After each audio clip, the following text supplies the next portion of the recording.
தொலைந்து போன அந்த ஒரு ஆட்டுக்குட்டியை போல் நீங்கள் எங்கோ முட்புதரிலும் நெரிஞ்சல்களுக்குள்ளும் அகப்பட்டிருக்கலாம். அல்லது ஒருவேளை தகப்பன் வீட்டை விட்டு தூரமாய் போய்விட்ட ஒரு இளைய குமாரனை போல எங்கோ அகப்பட்டு எத்தனையோ மோசமான வேதனையான கடுமையான கஷ்டமான சோதனையான சூழ்நிலைகளிலே வாழ்ந்து கொண்டிருக்கலாம். ஆனால் அந்த இளைய குமாரனை போல் நீங்களும் எழும்பி திரும்பி தகப்பன் வீட்டிற்கு எங்கே எதிலே எப்படி மனம் திரும்ப வேண்டுமோ, எப்படி உங்கள் வாழ்க்கையிலே ஒரு மாற்றமும் மறுமலர்ச்சியும் மனம் திரும்புதலும் தேவையோ அப்படியாய் எழும்பி மனம் திரும்பி தகப்பன் வீட்டை நோக்கி ஓடோடி வந்து விட்டீர்களே ஆனால் எந்த மந்திர சூனியமும் எத்தனாயிரம் குட்டி பிசாசுகளும் ஏவல் சாத்தான்களும் எந்த விதமான சூனியங்களும் செய்வினைகளும் உங்களுக்கு விரோதமாய் ஒன்றும் செய்ய முடியாது.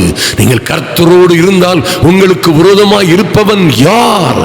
நீங்கள் கர்த்தரே உங்களை தேடி வந்து பாதுகாக்கிறவர் இருக்கும் பொழுது நீங்கள் எங்கே இறைப்பட்டு போவீர்கள்?